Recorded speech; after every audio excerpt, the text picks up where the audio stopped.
What is going on, ladies and gentlemen? Happy Memorial Day weekend. I hope everybody out there is having a safe and fun Memorial Day weekend. Give me everything, yeah. I need everything. I need all of everything. Today we got us a little bit of a twofer. We're gonna be checking out the Polar Pro DJI Osmo Action ND filter set. So this is the Cinema Series Shutter Collection. The price of this ND filter set is $129.99 US. You can also pick up the 3-pack for $79.99, which comes with the ND4, the ND8, and the ND16. And here is what you get in the box.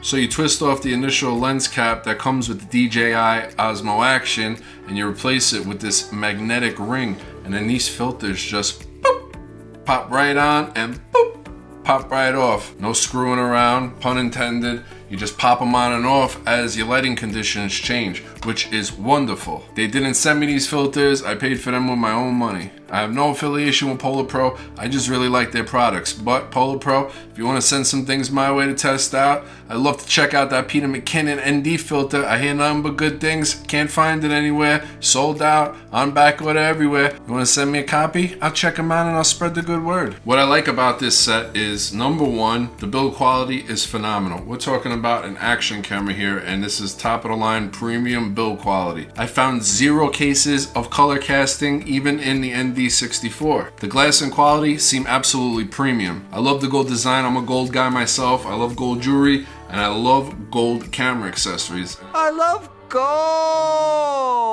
And I think those look awesome. Now, I had mentioned that this here video is a twofer. It kind of is. It's also me redeeming myself for my own self. When I did my initial review of the Osmo Action, I screwed it up. I don't think that the image quality looked great. I was impressed with everything else, but the image quality did not look great. I just wasn't happy with the way it looked. I wasn't happy with the color grading, and I like my footage to look as good and clear as humanly possible. So I played around with the Osmo Action a little bit more, and I really like the results. I found myself a wide open area with no trees or bushes to give me any sorts of shifting shadows and screw up my entire workflow. I had to go out and test for myself to figure out if it was worth it for me to keep the camera, let alone recommending it to you guys and then coming across as a jackass, which I probably do already, but at least I'm making fair recommendations here. So the first test that I'm going to show you, I went out, I shot in 4K 24 frames per second. I also shot in full manual exposure, ISO at 100 and shutter speed at 1/50. I had a Polar Pro ND filter set on there. The image quality itself looked great, super clean, just the right amount of sharpness. I also shot in D-Cine-like, so you're gonna see a color graded clip from me, but I also took some footage in a normal color profile that DJI provides straight out of the box. Now, what I found was interesting, and it brought me back to something that I noticed on the GoPro Hero 7 Black as well. The electronic image stabilization in both the GoPro Hero 7 Black and the DJI Osmo Action both rely on both shutter speed and the gyroscope for image stabilization, since it's not optically stabilized,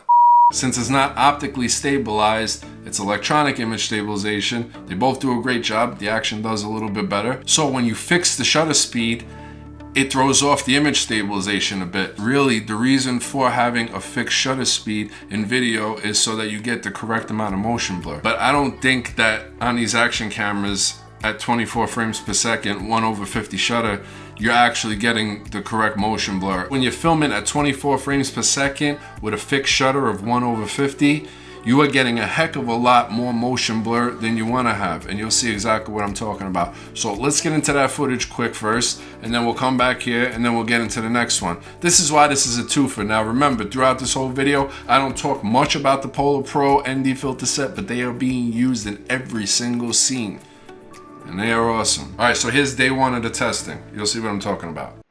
All right, so it's raining. It's drizzling a little bit. We're gonna hang out here. I am in a really bad spot.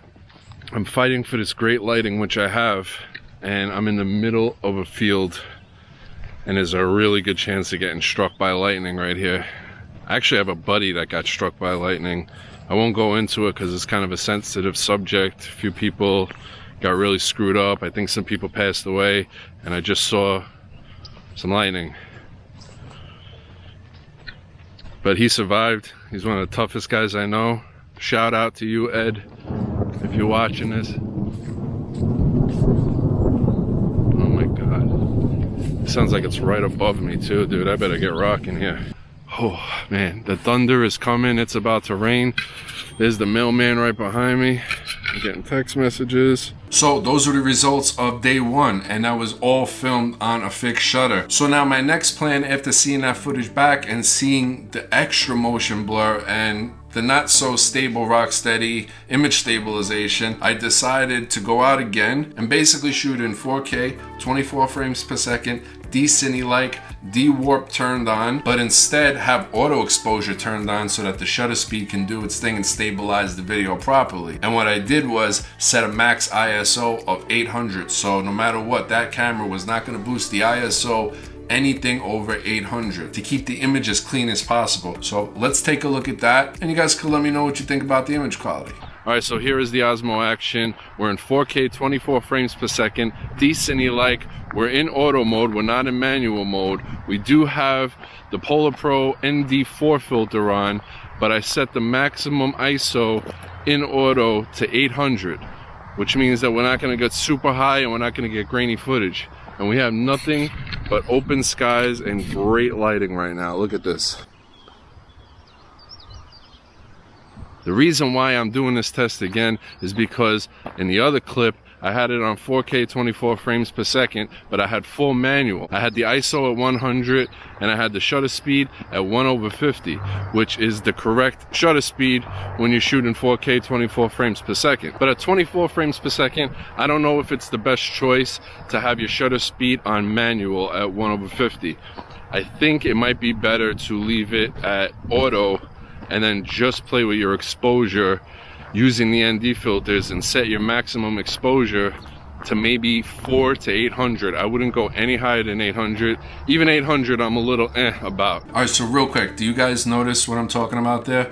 If we play this back in slow motion, you could see the amount of motion blur. See, right now we are at 1/50 at 24 frames per second. You don't want it to be super noticeable. It's just supposed to look natural. That's the whole purpose of it. I personally think that it looks like the correct amount of motion blur at 1/100th. All right, now we're on 24 frames per second, full manual, but instead of having the shutter speed at 1/50, I have it at 1/100. So maybe that'll eliminate that extra motion blur. I feel like it was just a little too much motion blur. How's the background look? Is it shaking around at all? To my eyes, a fixed shutter of 1/100 looks more natural, but as you can see, since Rocksteady relies on the shutter speed, the stabilization suffers a little more than when your shutter is on auto. Here's some random clips shot on the Osmo Action to get a better idea of the quality you can get out of this camera, especially when using the Polar Pro ND filters.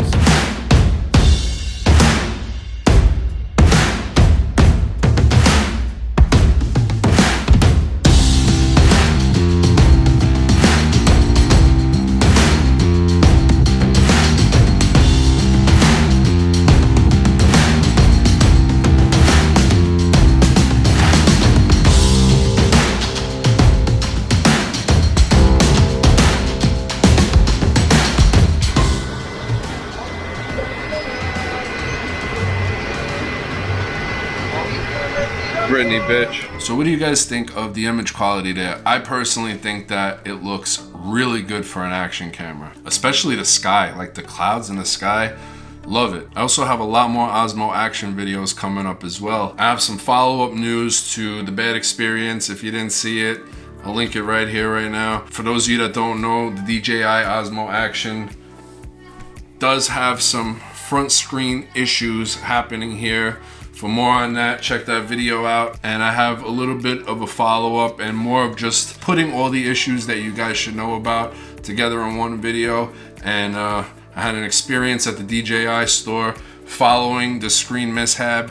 So we got some things to follow up on here, and I just want to keep you guys in the loop if that's cool with you. Putting all that to the side, I stand by my word. This is the best action camera I've ever used. To me, it has the best image quality. To me, it has the best stabilization. To me, it has the most features. And it's a real joy to use this thing. I've had a lot of fun with this. But there have been a few headaches with the whole buying experience. So we'll talk about that in the next video. If you do have an Osmo Action or you are getting one, Order yourself some Polar Pro ND filters.